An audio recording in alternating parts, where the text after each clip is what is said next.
I appreciate you. Well, I appreciate both of you, Reverend and Frank, for allowing me to come on. I have to really take my first words from your T-shirt, Frank. I get to serve, right? And that is what we. Am I good? Am I? Can you hear me? We can hear you. Absolutely. You know, and that is what we're all here for. But that's what we're all here to do. That's what we're all here for. It's interesting to me in this period of time because I'm one of those doctors that still do home visits, and it's really humbling to be able to visit all of you in your home and for you to come into my home and for us to have this conversation. Um, it's a it's a sad period, and I want to set the stage by talking about how difficult this period is right now. Um, you said something again, Frank, yesterday when we were talking. You said, there are people in the street, and I know I live in downtown Oakland, so I see it all the time. There are people in the street that look at the coronavirus as a celebrity, and I've got to tell you, all of you, and certainly people of color, that this is no joke. This is serious. It's going to be serious. As a colleague of mine at the Center for Disease Control says, we think it's a blizzard, but in fact, it's a winter. And we're looking at a period of time that is not going to be measured in weeks. It's not going to be measured in months. Unfortunately, it's going to be measured in years. Um, and there really are two parts to it. The first part is really the medical part, which we're now experiencing. And luckily in California, we are experiencing it to a lesser degree than most other states and cities.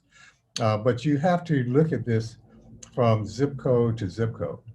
And when you look at the zip codes of West Oakland, when you look at the zip codes that come from behind my house, down International Boulevard, all the way to 98th Avenue, these are the zip codes that are being significantly affected. Black and brown people are 50% of the folks that die of this disease, and 80% of the folks that actually catch this disease, because it is a thief in the night, and it will take those comorbidities that unfortunately often define people of color: obesity, hypertension, diabetes, as well as our older population, of which obviously I am one. So we have to be very, very careful, and I appreciate the opportunity to have this conversation on a Friday as I look out and this morning and walk the lake. I see people already getting ready for Memorial Day, right? I hate to I hate to rain on your parade, but you got to be careful, right? You've got to be very, very careful when we talk about social distancing. Social distancing was actually developed by Florence Nightingale over a century ago, when they didn't have any medications, they didn't have any treatment for the multiple um, pandemics that went through our society at that time: typhoid fever, the Spanish flu, that would come through and kill hundreds of thousands of people. And we're in that same situation today. We don't have the treatments for the coronavirus. When they describe it as a novel virus, that's exactly what it means. It's unique. And we are still trying to get some understanding for exactly how it works and how we can put a damper on it. But until that happens, it is after Black folks, right? It's as simple as that. And that's why I thought it was so important to have this. Thank you for that, first of all. But that's why I thought it was so important to have someone on, like I said, a trusted voice, right? Someone who lives in the community, because it feels like sometimes we are so detached from information that comes from mainstream media. So we can sometimes find it very disingenuous. And so to have someone who's on the ground working with the people, who lives in the neighborhood, was really important to us. And that being said, right, we talk about these two pockets, and Pastor, I hope that you are able to chime in here. As well. We talk about these two pockets, right? Science and faith. So I want to get your take on how does science and faith complement each other as opposed to oppose each other? Well, true science is faith because true science realizes that there are things that we don't know and we have to trust to understand. So when you talk with true scientists, they are, and I'm not necessarily saying that every scientist is a religious person, but they are a faithful person because a true scientist realizes that there are limits to their knowledge. Einstein said, if we understood it, we wouldn't call it research, right? And that continues to be true. There are so many things we don't understand, and yet they exist in the world. They run the world. So, faith is really an important part, in my opinion.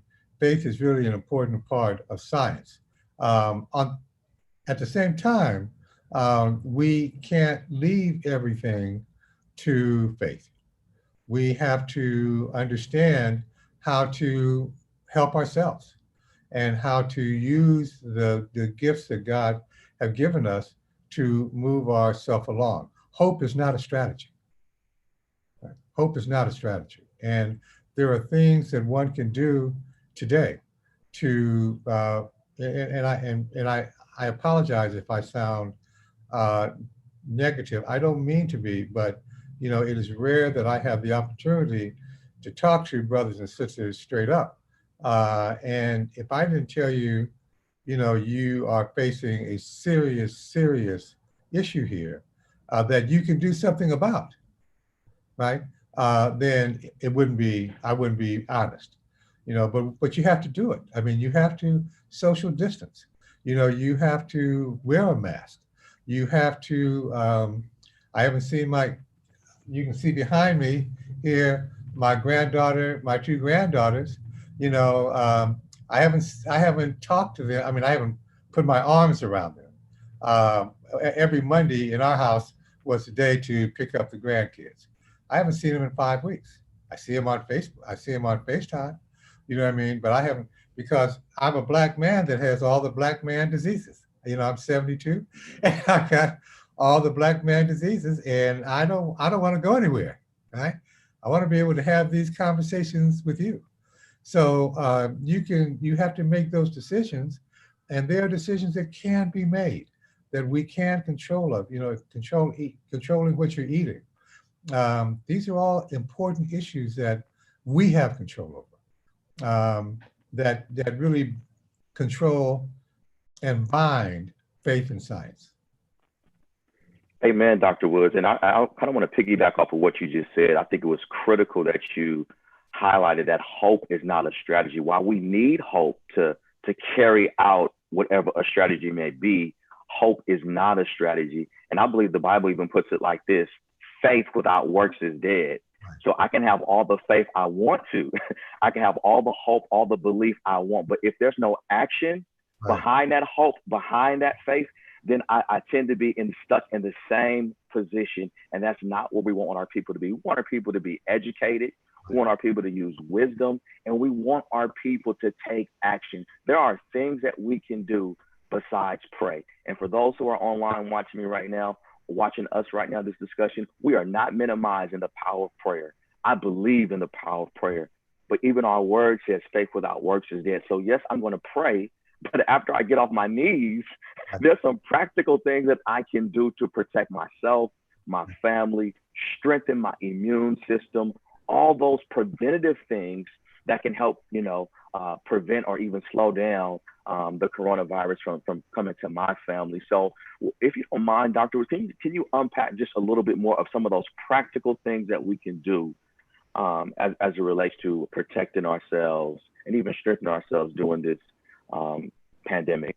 Sure. One of the things that, there are different types of disasters. And, I've been honored to work on a number of disasters, the embassy bombing in Tanzania and Kenya, the 9/11. I was really honored to train what we call second responders. First responders are the people that get in and, do the tragic work, taking away the bodies, cleaning the roads, etc. Second responders are people that come in and start to rebuild. They start to put the wires in, the lighting in. They start to create the bathrooms, etc. And we were training second responders, and and also of course the 1989 earthquake. And there's a difference between that type of disaster, a single incident, and the disaster that we are experiencing today. And the difference is you have time to plan, right? It's important for you to take stock of your life, and um, and I put it in three terms: assess, detail, and implement. There are many of us in the community, many people of color that are really getting hit financially. You live from paycheck to paycheck, or you are, one of the things that's happened in this pandemic is when you talk about essential workers, they are always talking about doctors and nurses, et cetera, because we are an elitist society, right?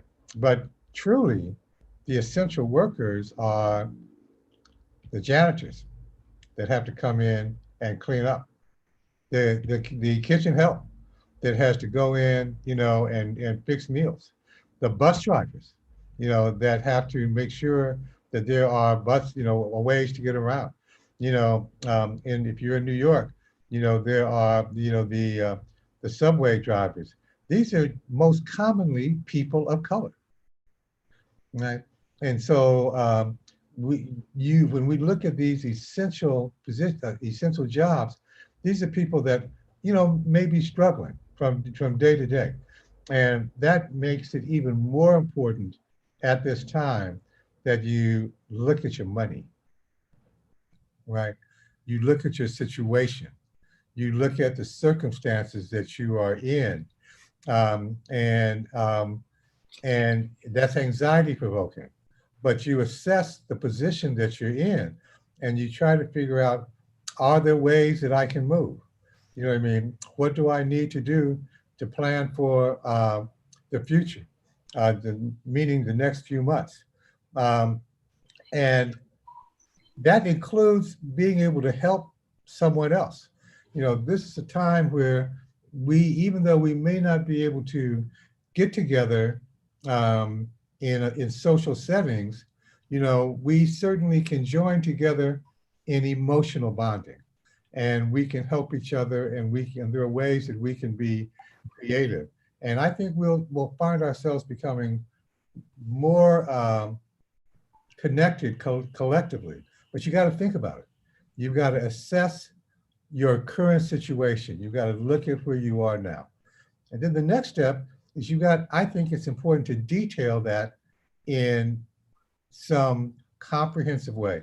Take a piece of paper, write down, what it is that you need to do, write down the pluses and minuses that are occurring in your life right now, and those things that you can act on.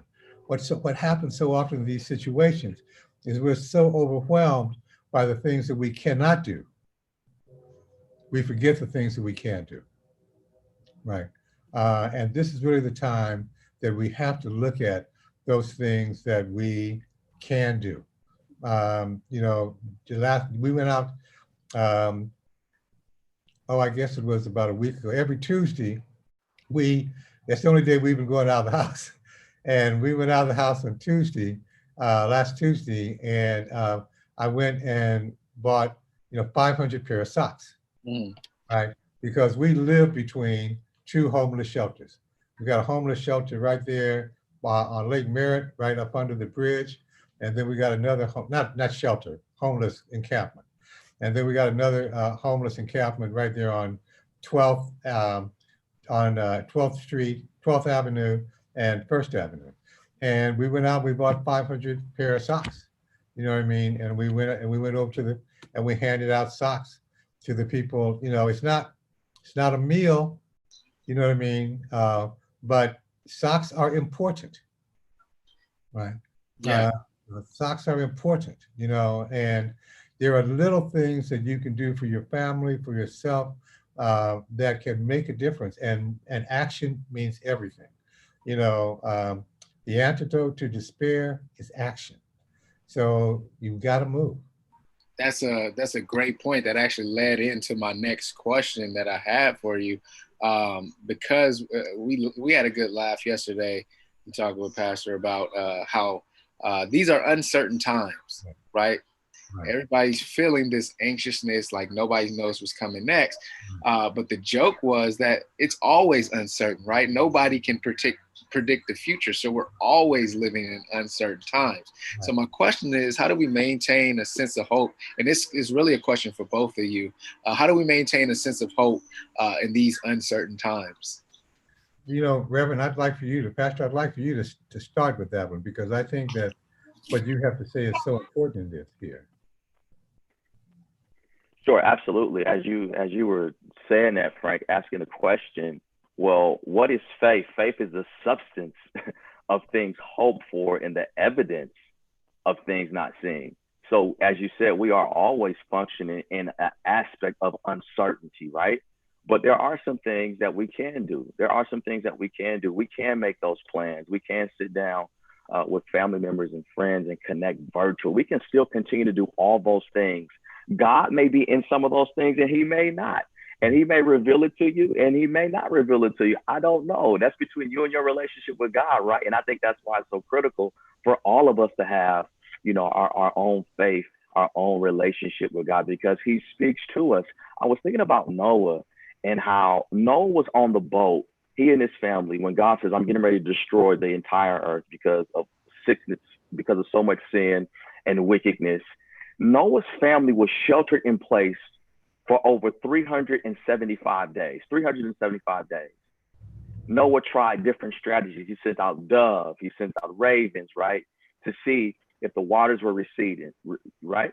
And so when he saw that the waters were pulling back, when things were going back to normal, there it is, when society was getting ready to pick back up again, Noah didn't just get out the boat.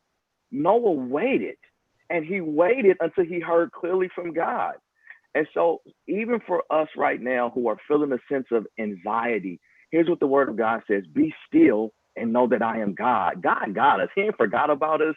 This pandemic has not caught God by surprise whatsoever. But I do really want all of us in the faith community to build that relationship with God, because that's when he begins to speak to you and he gives you a customized strategy specifically for your family, your ministry, or your business, or your organization, right? So that relationship with God is what leads everything, I believe, in this season. Well, I would agree, Pastor. And I think adding on to that, I apologize if this sounds, a bit, racist or racial, but I want to make it, I'm going to say it because I say it to them, so I might as well say it to you. These are the times where we have to make sure that we take care of ourselves, right? These are times that every time you can look around and do something within the Black community, that's what you should do, right? There are small businesses. We've started, my wife and I, we've started buying food from Gussie's, I don't know if you guys know, Gussie's was a restaurant over in San Francisco for many years, and now Michelle, you know, Gussie's niece, has opened up a spot here, you know, and you know we try to pick up a couple of meals from Gussie's. There's a sister up on Lakeshore that makes masks, you know what I mean, and so we try to go up there and pick up a mask, and and yes, we look to see if there are ways that we can support the Black community.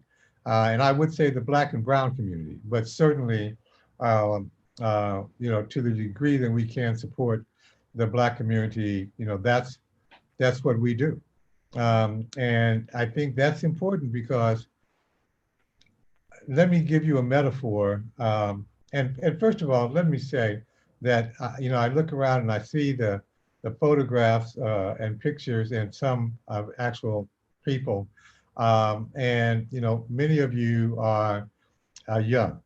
And, you know, everybody's younger than I am, so I can't say that you're younger than I am because pretty much everybody's younger than I am. But having said that, you know, many of you are still, you know, young. And I admire you. I mean, I see this meeting tonight is a meeting that I wanted to be at, not only because it was faith-based, but because I saw young folks ready to do something, right? And I really believe that people, the millennial, you know, and people that are younger than I am, and I mean much younger, in their 30s and 40s, 20s, 30s, and 40s, they get the world. They see how it is, right? You know what I mean? They understand that you can do good and do well. In many ways, I believe that, you know, my generation was one that believed you could only do one, right? If you did well, then you couldn't be part of the community, right? If you did good, you couldn't have any money in your pocket, right?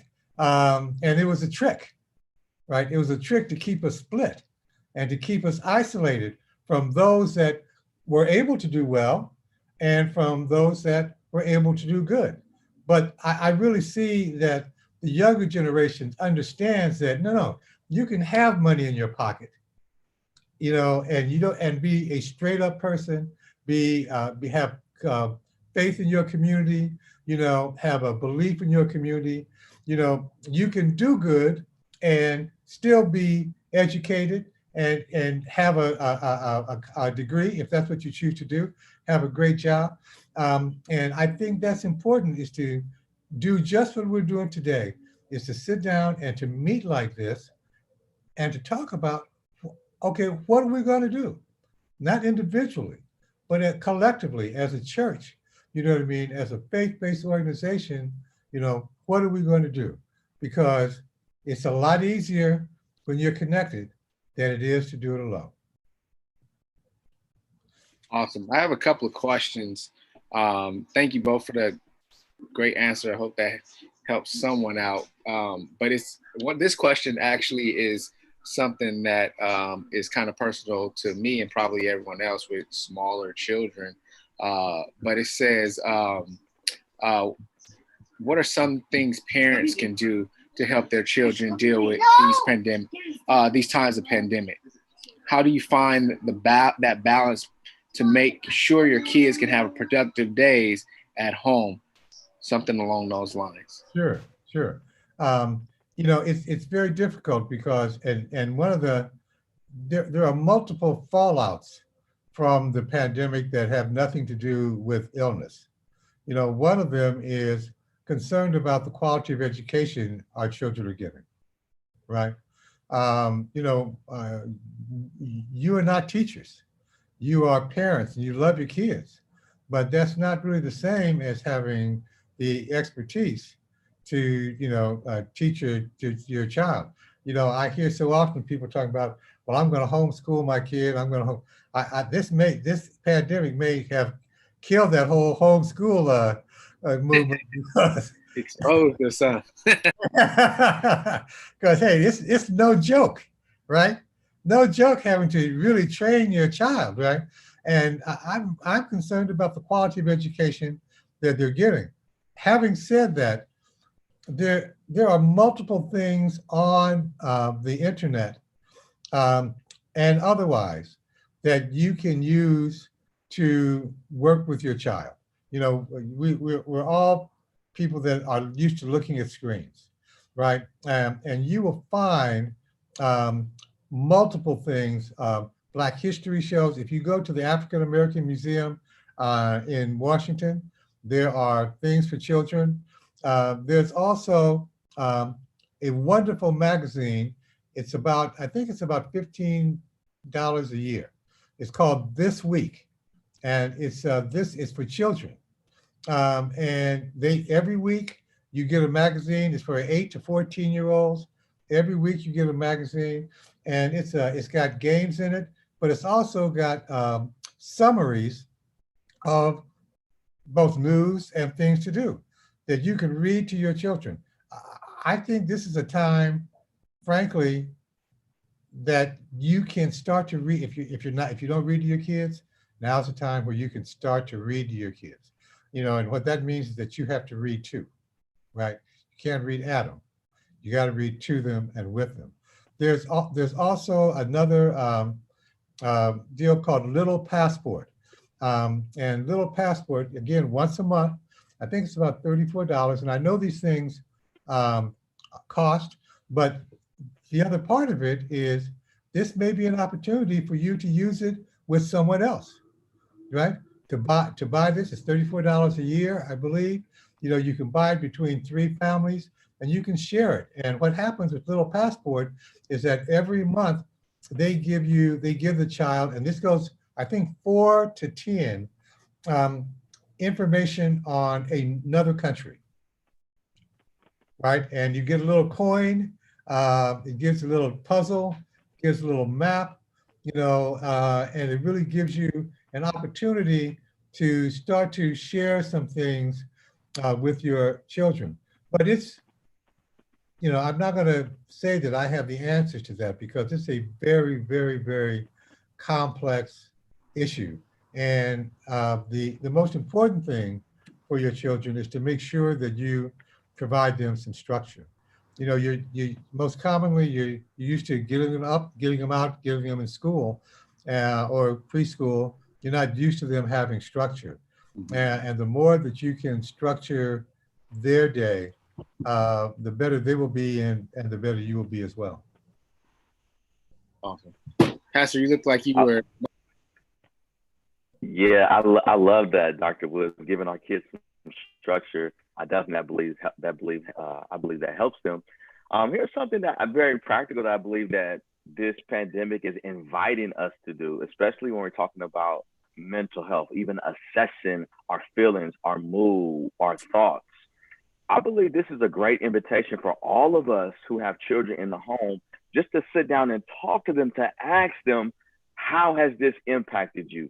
Not being able to go to school, not being able to see your friends, not being able to play on the play yard, right? I even asked my kids again today. Today I asked my kids, okay, so how has this learning virtually affected you? I mean, I sat down with both of them and asked them the same question. You all been doing this for several weeks now. How has that affected you? And how has this affected you just being at home, you know, practically almost every single day? So we had to have those real honest conversations with our children to see exactly what's even going on in their mind. What is their mood like? Not only, I believe, is this an opportunity for us to ask those questions, but parents, let's be very observant as well. Does it seem like our children are a little bit more irritable? Does it seem like they're short-tempered? What does it look like right now, right? And so all those things, I believe, are critical right now as we're talking about making sure that we come out of this quarantine with a healthy mind. Even our environment is healthy. Let's talk to one another. Let's ask questions, and let's be extremely observant during this time while we're sheltering in place. Well, you know, Pastor, I've got both of my granddaughters writing about their experiences every day. right? Tell me about today. Tell me how it affected you today. Just a couple of sentences. It doesn't have to be, a long thing, just a couple of sentences, because this gives them the opportunity to, we want to hone their skills. We want to hone their skills. I want to give you some statistics because I told you last night, but I didn't really go into it. Much of my work is with people on death row. I work with a number of people that are incarcerated, and a lot of them are people that are on death row or serving life without possibility of parole across the country. And consequently, because of the work of that work, I've really had the opportunity to sit in their homes and talk to their mothers, talk to their fathers. You know, we always talk to the victims, and that's understandable. But I actually work for the defense, right? And I get the opportunity to go and talk with some of these folks who have committed some of these offenses. And so often what I see are generations and generations of trauma, generations and generations of alcoholism, generations and generations of, it didn't just start with them. It didn't just start with their mother and father. It didn't just start with their grandfather and grandmother. You know what I mean? Black folks have been traumatized for generations, right? For generations. And what is that? How does that relate to what you're just saying? The average Black male high school graduate in the United States reads at the 4th grade level. The average. I'm not talking about someone that was in special education. I'm talking about the average Black male. If you're in Detroit or you're in Chicago, you're reading at a lower level. I'm talking about graduates. I'm not talking about the people that dropped out in the 9th grade. I'm not talking about people that dropped out of the 10th grade, right? So when you look at what education means to our community and how education has held us back, it means so very, very much. And this is what I'm saying when I'm saying the pandemic, in this very ironic way, may give us the opportunity to do some things that we couldn't do before, to help our kids get back to reading, to talk to our, help our families. I'll just tell you a quick thing for me. I travel a lot, travel about 250,000 miles a year. I've been planning on cutting back on traveling for the last 2 or 3 years. The pandemic stopped that, right? I haven't been on a plane since February. I love it. I'm home. You know what I mean? I'm seeing my community in ways that I really hadn't seen it before. So we know that it's very difficult, but we've also got to make sure that we look and assess, detail, implement. So if there are things that we can do creatively, then we do those. There are 18 people on this line, 17 not including me, right? That's a village. That's a village. Absolutely. We have some more individuals who are tuning in via Facebook. And here's a great question. You kind of talked about, you kind of hit on it right now, Dr. Woods. I even have this book behind me, Post-Traumatic Slave Syndrome, but I'm not going to dive into the book. But you did touch on something, particular Black people, how we have been traumatized since we were forced over here. Right. And how was that trauma, how has that trickled down to 2020? How is that impacting us today? That trauma from years ago. Yes. Right. The trauma, it continues to today, right? It continues to today, and it continues in ways that we often don't take into consideration because of institutionalized racism, right? The trauma, let's talk for a minute about what does trauma do? Trauma impairs your ability to think through things. Let me give you an example. You know, 20 years ago, it used to be thought that eyewitness testimony was the best kind of testimony, right? Because here's somebody, they've got a gun on you, you're looking right at them. You should be able to know more about that person than anybody else. But is that really true? The answer is absolutely not. Why? Because somebody's got a gun on you. Are you saying, well, wait a minute, they've got a polo shirt on, that shirt is red and green, they've got on some Nike sneakers? No, you are trying to get out of there, right?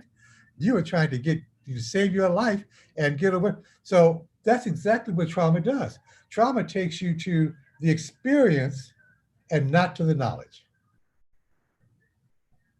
It takes you to the experience and not to the knowledge. So if the experience that you're having is one of not doing well in school, of being bullied, your teacher saying that you aren't able to do something, of you being isolated by others. My granddaughter, my youngest granddaughter is 6. She was in a preschool here in Oakland. You know, I live in Oakland. I don't live in South Carolina. You know, I live in downtown Oakland. You know, she comes home one day and she says, you know, Pop, Pop, she said, these kids are telling me that I look like poop. Now that was 2 years ago. That wasn't 1957. That wasn't 1963, right? That wasn't Piedmont, you know what I mean? That was a preschool right here in Oakland. And so we made a tremendous decision at that point.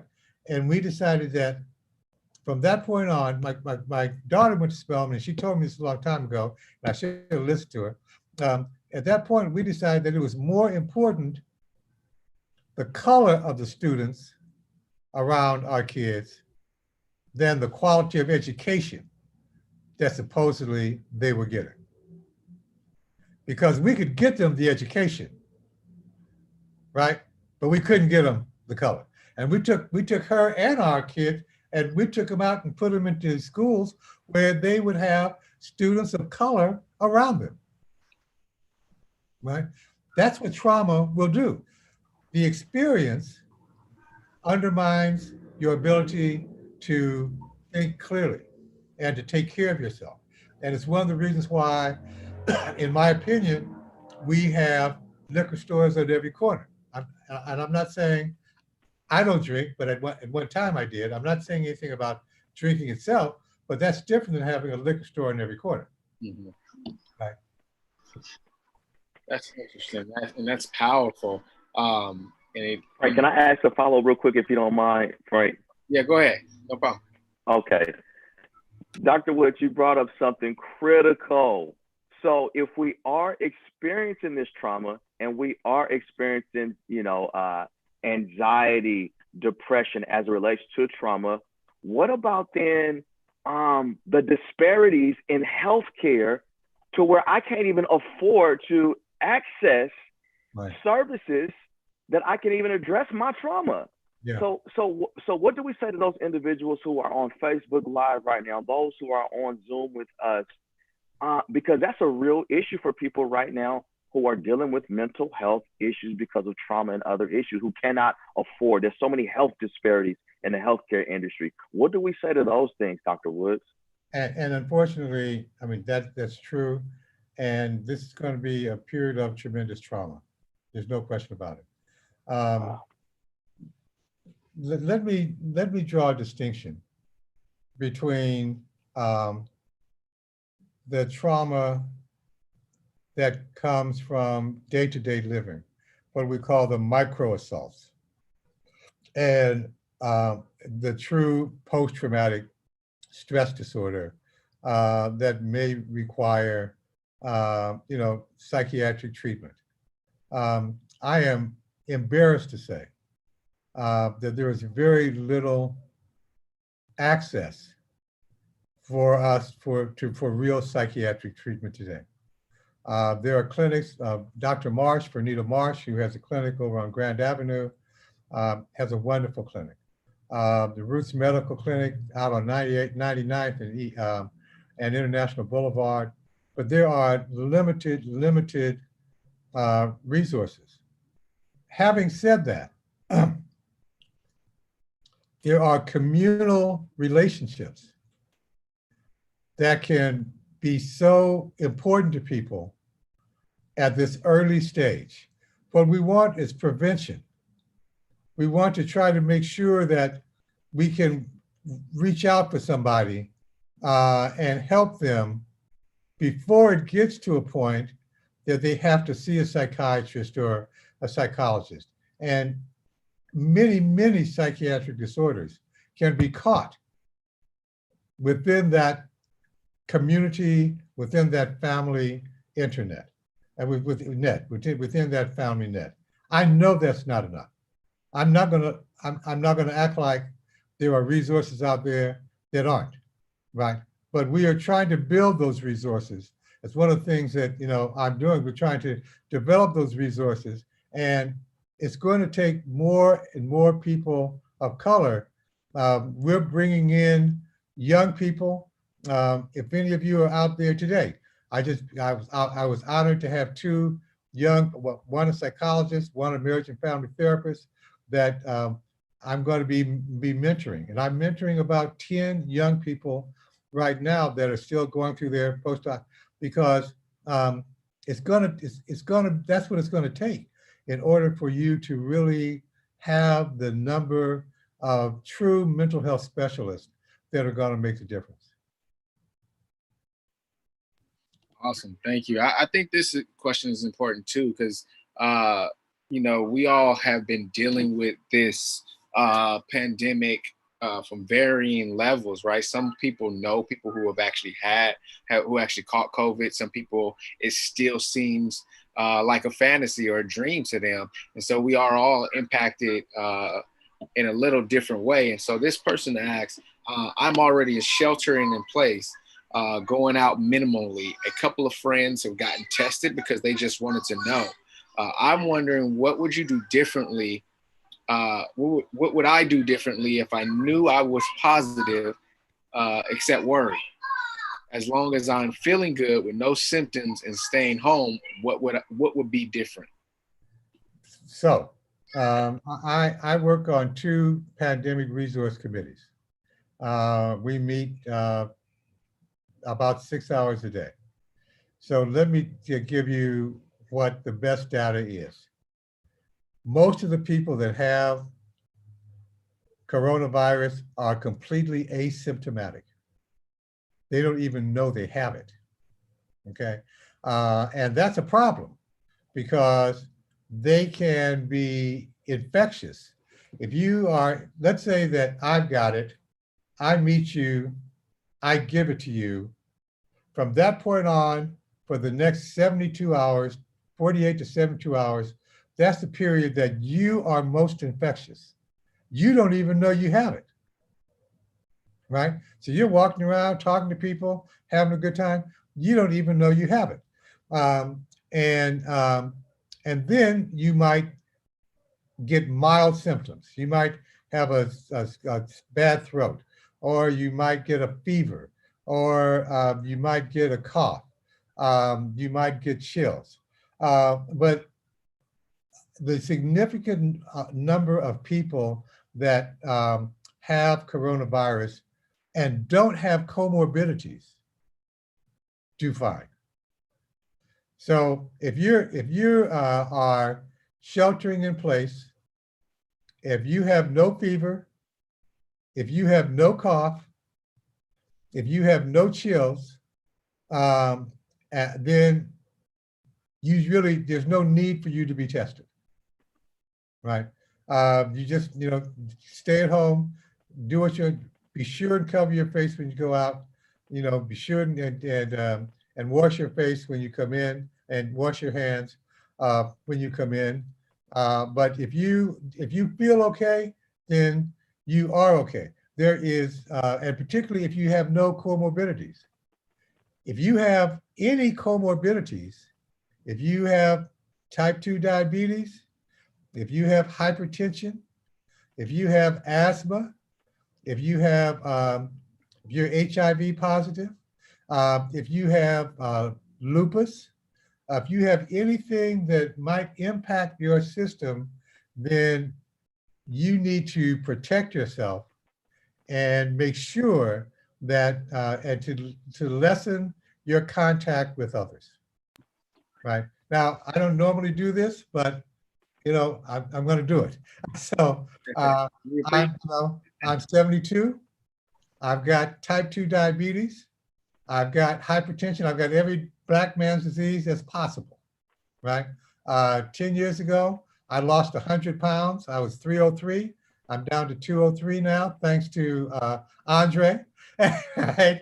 And, you know, and I feel great. I mean, you know, on a regular day, you know, you folks most probably live in Oakland.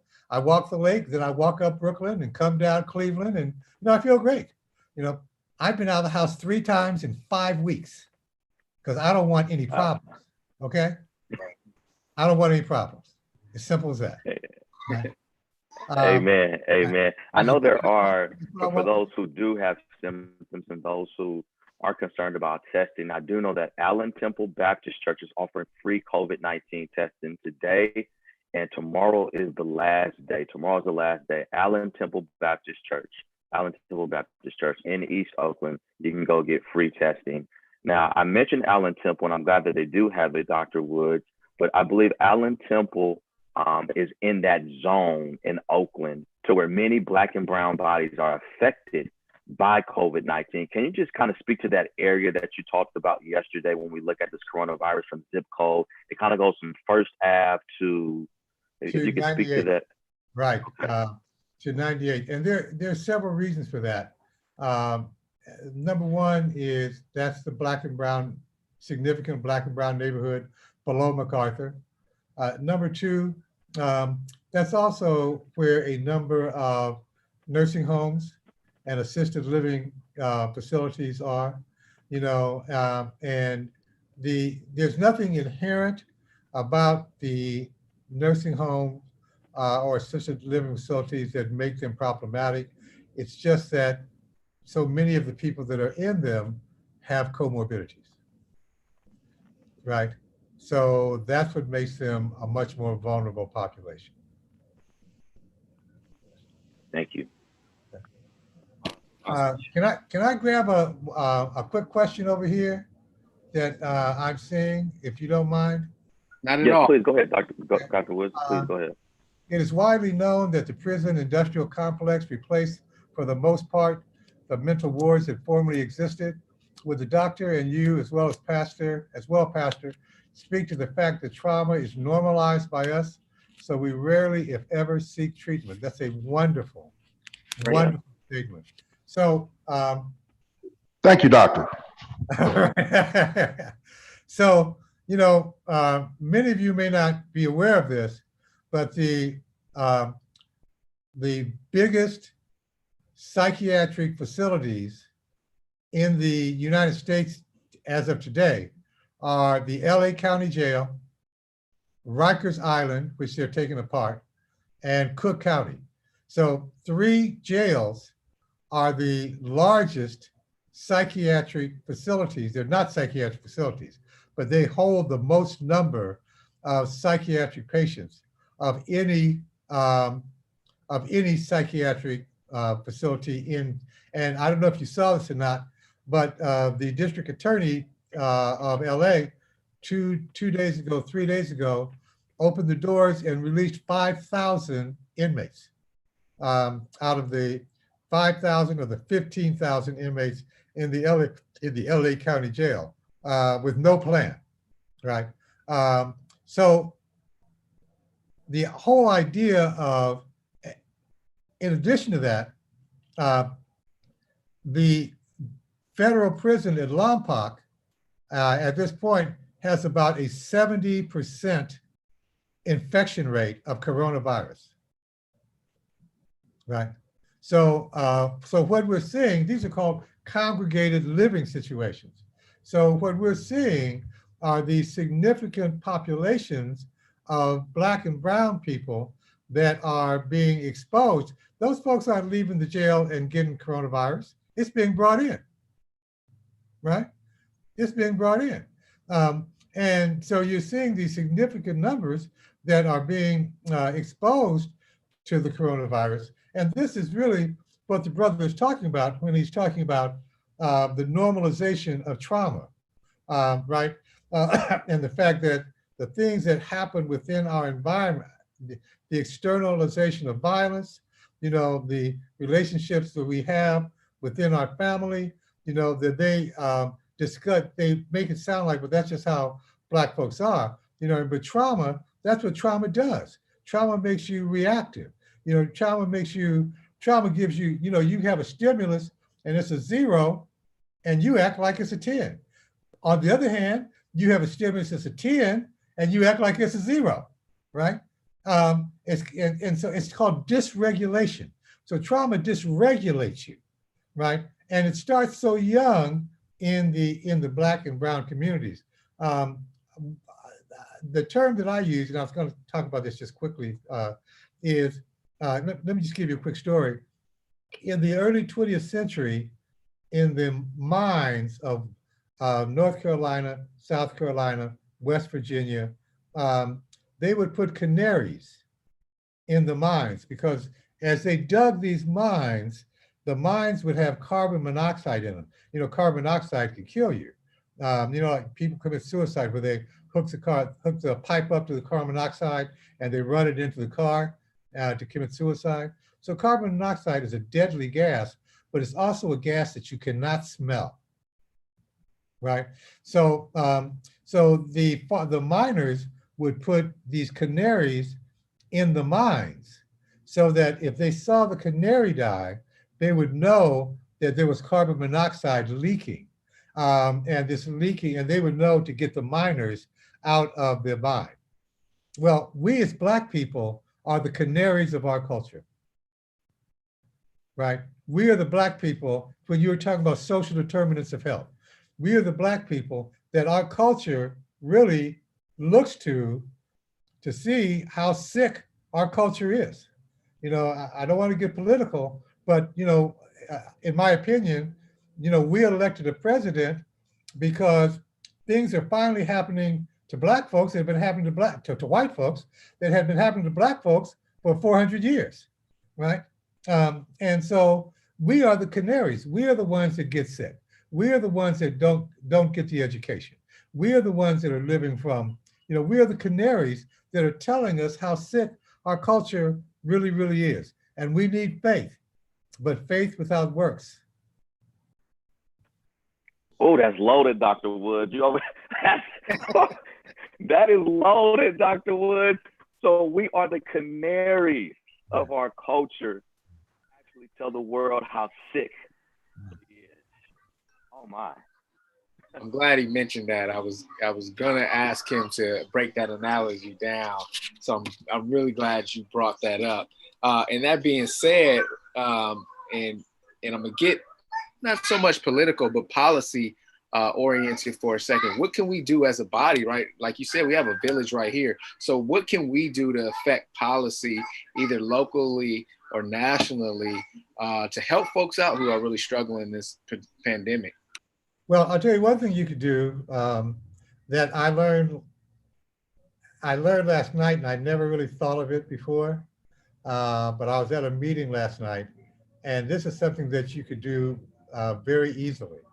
And that is I shouldn't say that. It may be something that you could do very easily. And that is you could start a garden,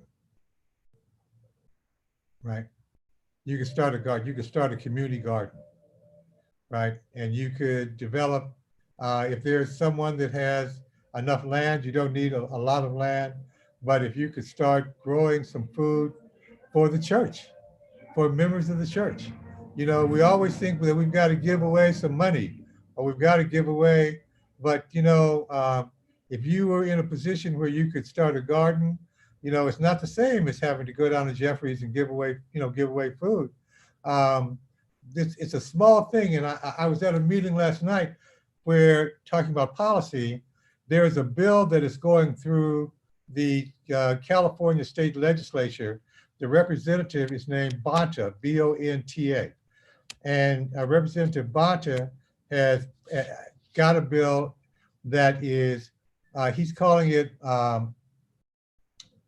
prescriptive produce.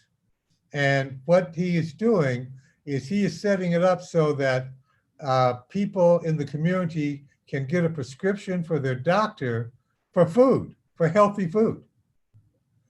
And they can actually get this prescription. They've got a place down on International Boulevard that they've renamed the pharmacy, but it's F-A-R-M instead of P-H-A-A-R, right? Called the pharmacy, where you can take this prescription and you can go, it's completely different than food stamps, where you can take this prescription and you can go down and you can get healthy food. And you can also sit with a nutritionist that will help you, figure out ways to eat. And they put $500,000 in it. There was nobody fighting it. $500,000 is not a lot of money, but it's some money, and it's an attitude, something that we could do. And it just got me to thinking about community gardens. Is that something that we can do, that we could all agree to work on, that wouldn't cost much, that might help, that even if you were to feed people within the church, that would be an important and healthy move. That is great. That is great. And we're approaching the hour. We wanted to keep it about an hour tonight. All of this is great. It's powerful. I loved it. Pastor, I want to defer to you if you had any additional questions. I had one last follow-up, but if you have anything that before I ask the final follow-up, please do. I had one more thing, if you don't mind. Not at all. But my wife asked me to do this, and I just wanted to pass it on to the church. We've been married for 50 years. She grew me up. I admit it's not a problem, right? I'm glad she did. Today we got a check for the stimulus, right? She knew that I was giving this talk tonight, and I hate to say this because she really wanted the check to get out of the house because it had Donald Trump's name on it, but that's a whole different issue. But she asked me if you would be comfortable with us donating $800 of that stimulus to the church. We'll be absolutely honored and just extremely grateful. What a kind gesture from you. Thank you so much for even just considering us. No, thank you. Truly appreciate it. Yes, we wouldn't mind at all. We've been trying to be a blessing to those in our community anyway. Frontline workers, essential workers, our seniors.